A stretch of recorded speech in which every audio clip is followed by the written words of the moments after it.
Anything related to money flow, money in and money out in your businesses, it's considered to be as a financial risk. Financial risk can be considered as 4 factors like liquidity risk, credit risk, operational risk, and market risk. Market risk, as the name suggests, the risk that comes from the market where your business or you're personally being involved in. Liquidity risk, it shows how easily you can find the money in order to pay your short-term obligations. However, if you do not do so, then you will face a problem that is called liquidity. Credit risk, it's showing you the capability of paying out your debts towards the financial institution. If you do not pay, you will be in a big trouble actually. You will be defaulted. And the last one, operational risk, that controlling the budget, controlling the threats that your company is facing, the lawsuit that you can be involved in as a business, and the hiring and going the process through the hiring of employees are actually all considered to be as an operational risk. If you do not control them, that will lead you to a certain risk. At the end of the day, you will face a big issue related to the operational risk. Finance is a very significant factor that plays in development of the trading between the countries. So basically the finance plays and contributes a lot in the development of trading, specifically international trading. Finance itself created many financial instruments that made it easy and feasible to trade internationally. Finance industry is the industry where the automation, the traditional clerks will be replaced. However, it's not the end of the industry. It is just a new start of the finish, where you will be trained, where you will be qualified for the new technology, and you will be the one who will use that technology. So finance industry needs you as a professional and well qualified to go on with the technological advancement. Many people, non-finance especially, they confuse the terminologies like accounting and the finance. They accept it as interchangeably words. However, when it comes to the reality, when it comes to the practice, the accounting itself, it's just dealing with the daily, day-to-day basis where the money comes and goes. But when it comes to the finance, it not only deals with the day-to-day basis activities, but it also makes a plan. It also makes analysis of the feasibility of certain the project, whether you should start the project or not.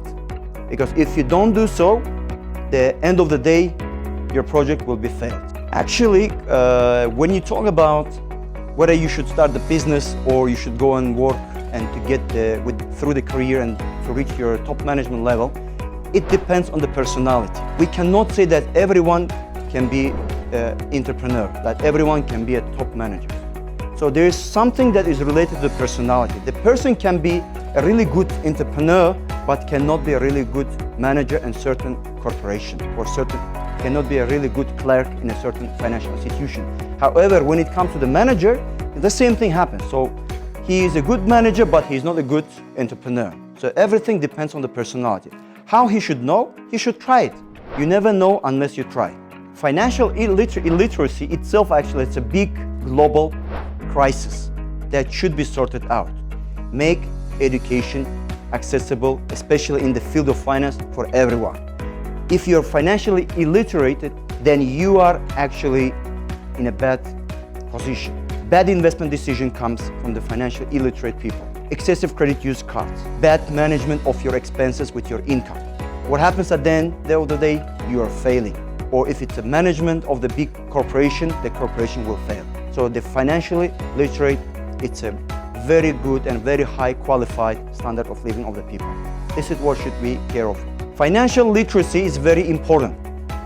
And for the people who are from non-financial department, from the non-financial industries, they are advised to get to know a bit, at least some information about the financial literacy. Like they need to increase the knowledge in the finance. Otherwise, all the strategies, all the decisions they take, they're gonna fail with that. Because finance is it touches all the aspects of the life. Not only the life, it touches all the aspects of the business that you're being involved in. So the finance is good. But my advice for those who are not from the finance industry, there are many big financial institutions that make some consultancy, some advices. Even though they give you the good decision, but however, not to be in the trap, you have to get some information, you have to get some knowledge about the finance. So there is a must, there is an obligation for you to learn and then go with the investment. Even though if you're in zero, and there's a financial institution who are really expertise and experienced, still you have to get some information in order to be more confident in your investment decisions. So there is a saying that the technology will replace all the financial workers. However, it's not the truth, because this technology is capable to do, even this taking the automotive intelligence, they are capable to do just simple tasks like accepting the bills for the payment, paying your tuition, paying your credit bills, and so on. Just data entry and processing. However, if the task goes for analyzing, that comes for investment appraisal of the feasibility of the certain project, then there is a big demand and big need for the professional, qualified person in the field of finance. You shouldn't be disappointed. You should be very happy that there is a technology that will make your job much easier as a financial analyst or as a financial worker.